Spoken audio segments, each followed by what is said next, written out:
With the original plans for the Forbidden Door event revealed and more, this is Wrestling Hub. My name is John and you're watching the Wrestling Report for June 23rd.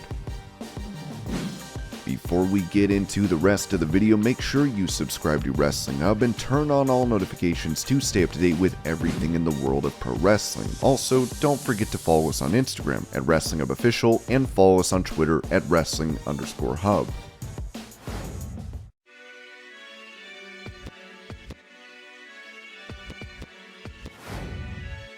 With Kushida making his return to New Japan and calling out the IWGP Junior Heavyweight Champ, Dave Meltzer said Kushida is planning on staying in the US. After the match, Ishimori is doing his promo. Kushida comes out, basically says he's back, and since then he's explained his situation. So his situation is that he said he's not going heel. He doesn't want to be a heavyweight. He's back for the Junior Heavyweight Championship. Obviously, with Ishimori, he came out to confront him. They were building up the match already with the upcoming lineups. He lives in Orlando right now, because everyone in NXT lives in Orlando, and he's going to move to Los Angeles, so he wants to stay in the US. He does not want to move back to Japan. The idea is he will fly back for Japanese tours and also work, because he's in Los Angeles, he'll work most of the United States New Japan shows. He would also be available for independent work in the US now, and perhaps AEW as well. So that's the basic situation with Kushida.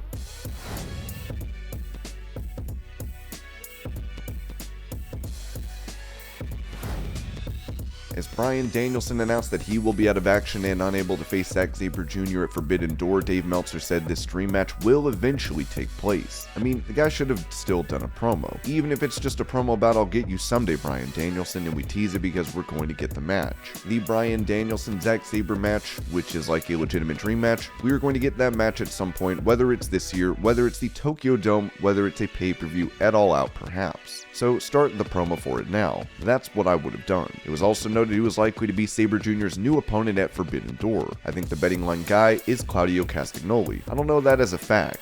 I mean, the way Bryan Danielson talked sounded to me like the way he talks about Claudio. So Claudio's in AEW, I guess, if it is him. There's possibilities it's somebody else, but I can't think of anyone else that would be in that spot that's available right now, where people wouldn't crap on it. And Tony doesn't want people to crap on his mystery guys. It's just one of those unfortunate things that, he's out.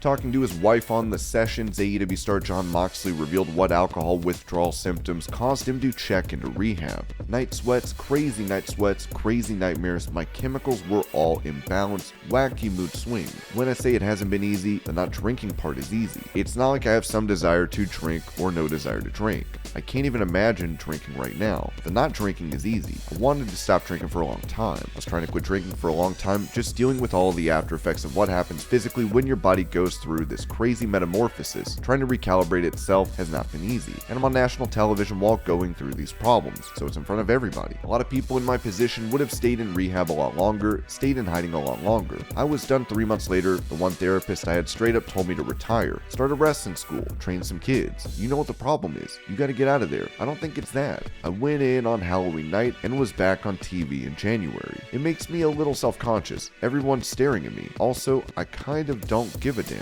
The other big part of going to rehab was the relief of it. Now there is nothing to hide. I didn't know how people's reactions were going to be. When you first go into rehab, they take your phone. After however long of good behavior, they'll eventually give it back to you. One day they called me to the front and said, "You can have your phone back." I was feeling really good about everything. So happy not having a phone. I made a weird face and she's like, "You don't have to take it. We can keep it here and locked up. You just keep it." And I went back the rest of the time. Even when I left and went home, when I went into rehab, I lived in Vegas. When I got out, I didn't live in Vegas anymore. I went straight to the airport. Even when I got out, I didn't turn on my phone, and I didn't turn it on the whole time. I realized how great it feels. The air is sweeter. Sounds and sights are better. You don't have a TV. It's just a room with a bed, a chair, a bathroom, no radio, computer, phone, nothing. A little library to read books, and that's about it. Your sleep is all messed up. It's really hard to come by there. You're up at 7 to start all your activities, and they come bursting into your room every hour to make sure you're not dead. It's a lot of sitting there, staring at the ceiling and wall, but it was great. Being disconnected eventually felt so great very quickly. I didn't want to go back to being connected. I highly recommend it. People couldn't fathom not being tied to their phone. You can do it. At the end of AEW Dynamite last night, Jon Moxley and Hiroshi Tanahashi squared off in the ring after their match against Jericho and Lance Archer. It lasted nearly 4 minutes, with a brawl ensuing between AEW and New Japan stars at ringside. Discussing this, Dave Meltzer said on Wrestling Observer Radio, "The idea was to go out, it was to do the Eddie Gilbert Battle of New Orleans brawl. That was what the concept was, which is a long brawl. It's not like your normal 90 seconds, 2 minutes. I know a lot of people thought it was a timing issue, but when I was told exactly what they were looking to do, that is kind of what it was. They did the brawl, that was Eddie Gilbert's idea that,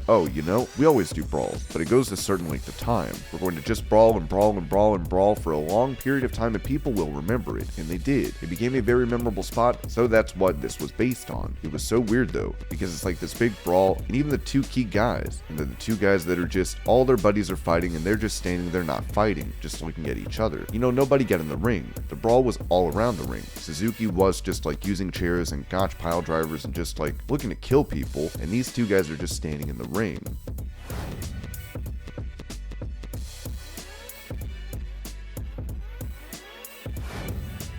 Despite suffering an injury that led to her being pulled from her Raw Women's title bout against Bianca Belair, it was pointed out in the Wrestling Observer that Ripley shouldn't be out for long. Her teeth were knocked loose in a match, and she had braces put in. The braces were evident on her the last time she was on TV. But the other thing must have been, when she says her brain, that usually means a concussion. As we've said before, we said it on Monday when we announced it. The two things that WWE doesn't like to talk about are COVID and concussions. I've known people in WWE who've had both who have said outright, "We're told to not say that." So she said it. She didn't quite use the word concussion, but she had a brain injury is what she said. She's not going to be on the pay-per-view, obviously. They made that very clear. But it's not expected to be a long-term absence either. She's expected to be back very soon.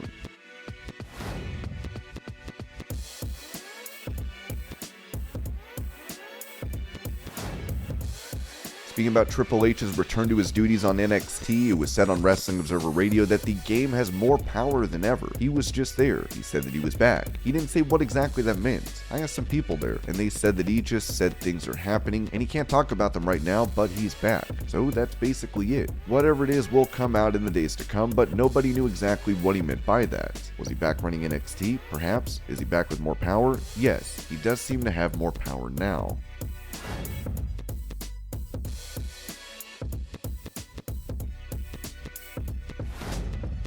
With him originally expressing skepticism over Sasha Banks heading to AEW with rumors of her being released by WWE, Booker T had this to say on his Hall of Fame podcast about the idea of Paige joining the company. "Yeah, I would advise Paige to join AEW. I'd really love to see Paige on a big stage. If she's not going to be in WWE, definitely I could see Paige doing some really, really good stuff there in AEW. People made my comment about Sasha big news, just because I don't look at Sasha the way I look at Paige. It's just a matter of seeing something and what we can get out of this. It'd be big for AEW to have someone like Paige walk out of that curtain. Paige is a star, bona fide star."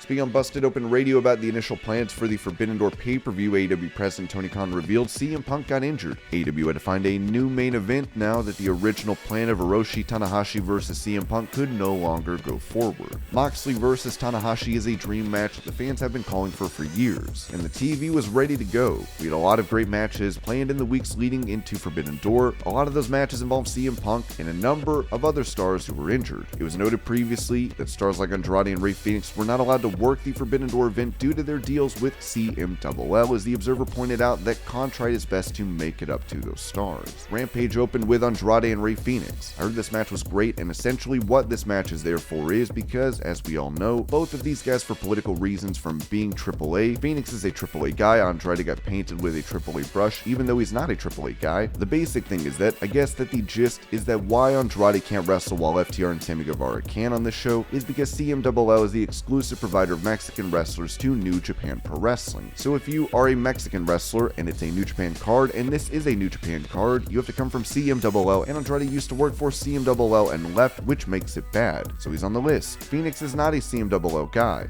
They're not allowed on the show. Tony Khan basically booked this match and told them to go out there and have your pay-per-view match on Friday night. And they had their pay-per-view match on Friday night. I heard it was a great match. Finish was the ref was distracted and Rush showed up and cost him. He did debuted and gave Phoenix a low blow, and then they pulled the mask off after the match. Andrade beat him with the hammerlock DDT, so I heard that was really worth watching.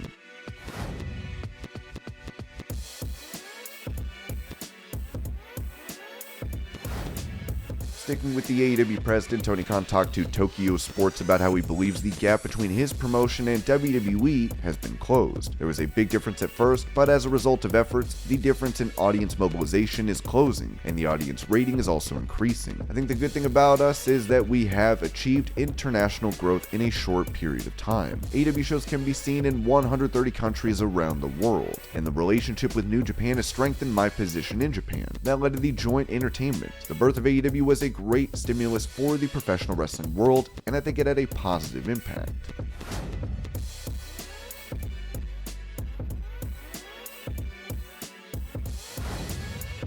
With crossover shows with Japanese promotions in pro wrestling struggling to draw a paying TV audience in the past, Dave Meltzer discussed the expectations for the Forbidden Door event. The lineup, when they originally came up with the card, obviously if you put Bryan Danielson and Zach Sabre Jr., you put Punk against Tanahashi. I'm not exactly sure where Moxley is going to fit in, but it probably would have been somewhere pretty high on the card. I don't know where he could fit in. He was going to be in the All-Atlantic tournament. Whatever it was going to be, obviously fate was not kind of this show, and timing was not kind of this show and all that, but on paper, it is still a very good show. How it will do on pay-per-view, we'll see. There's no real predictor. WCW did a show like this for Starrcade in, I think it was 95, right? And it did not do well, but the visibility and knowledge of New Japan wrestlers in the 90s in the United States was much, much lower than the knowledge of New Japan wrestlers today, because we have not just New Japan World and the fact that they're on Axis, even though Axis doesn't get a big number, but the knowledge of them from a couple of years ago when New Japan was very, very hot.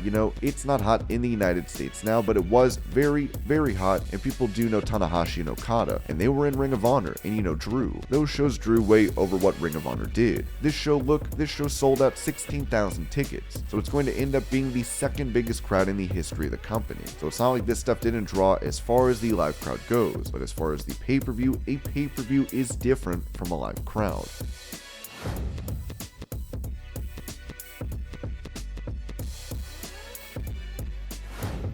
After having double knee replacement surgery, WWE Hall of Famer Kurt Angle told the Two-Man Power Trip podcast what his future in the ring will look like. Well, usually you have one at a time because you're going to be destabilized. So with me, the thing is, I wanted to get them out of the way. I just wanted to get them done and move forward with my life and not have to worry about the other down the road. I can walk around. I'm still in a lot of pain though. My knees were shot. I had to have them done. I didn't have a choice. Now with the knee replacements, no, I'm not going to mess these knees up. I have no idea. I don't. I'm not going to try. No.